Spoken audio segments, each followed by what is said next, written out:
Magandang araw po sa ating lahat. Tayo po ay nagtitipon-tipon ngayon upang ipagdiwang ang isang makasaysayang pagdiriwang, ang buwan ng kasaysayan na may temang Diwa ng Kasaysayan, Kabilin sa Kabataan. Ang buwang ito ay inilalaan upang sariwain, pahalagahan, at ipagpatuloy ang mayamang kasaysayan at kultura ng ating bayan. Sa pamamagitan ng iba't ibang gawain, ating muling tinitingnan ang mga aral ng nakaraan upang maging gabay sa kasalukuyan at inspirasyon ng kinabukasan. Sa ating mga kabataan na siyang tagapagmana at tagapagpatuloy ng ating pamana, naway maging bukal ito ng pagmamahal sa bayan at pagpapahalaga sa ating pagkakakilanlan bilang Pilipino.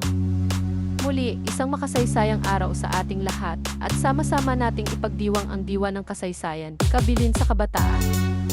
Ito po si Jen, Christine T. Orendain, tagapagsaayos o ang Key Coordinator ng Araling Panlipunan.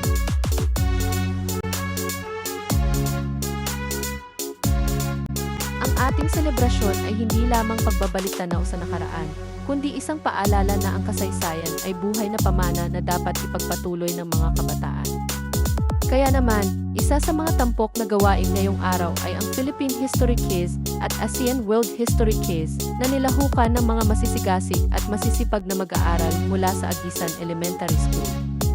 Layunin ng mga gawaing ito na higit pang paigtingin ang kaalaman, pagpapahalaga at pagmamahal ng ating mga kabataan sa kasaysayan ng ating bansa at ng ating karatig bansa sa ASEAN.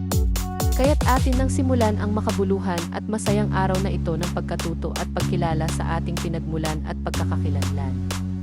Muli, isang masigabong palakpakan para sa lahat ng kalahok sa Diwa ng Kasaysayan, Kabilin sa Kabataan. Kayong makakakita, batiin niyo siya at huwag kalimutan ang mga nasawi sa dilig ng gabi. Sagot!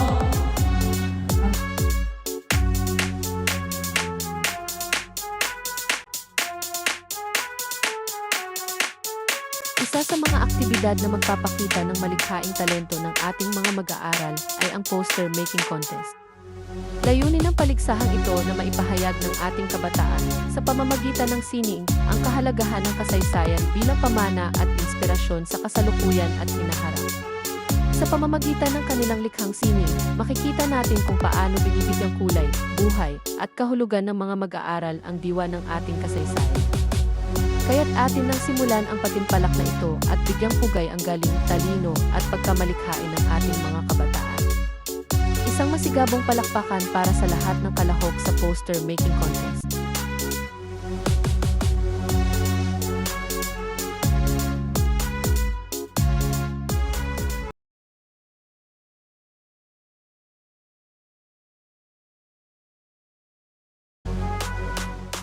Isa sa mga makukulay na gawain na ating isinasagawa ay ang pagsusuot ng pambansang at tradisyonal na kasuotan ng mga Pilipino tuwing araw ng Lunes.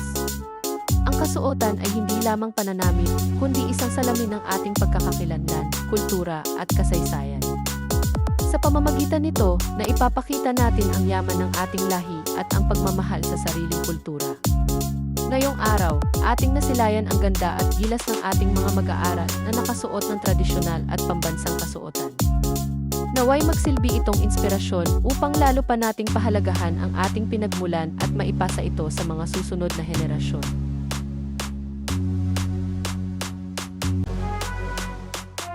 Bilang bahagi ng ating selebrasyon ng Buwan ng Kasaysayan na may temang Diwa ng Kasaysayan, Kabilin sa Kabataan, nakibahagi po ang ating paaralan sa online contest ng Historiahe Channel para sa pagsusuot ng tradisyonal na kasuotan. Ipinagmamalaki po naming ibalita na ang ating kalahok ay nagwagi at nakamit ang ikatlong pwesto, tatlong place, sa patimpalak na ito. Isang masigabong palakpakan para sa ating mag-aaral na nagbigay karangalan sa ating paaralan at nagpakita ng pagmamahal sa ating kultura at kasaysayan. Naway magsilbing inspirasyon ito sa iba pa nating kabataan upang patuloy na pahalagahan at ipagmalaki ang ating pagka-Pilipino.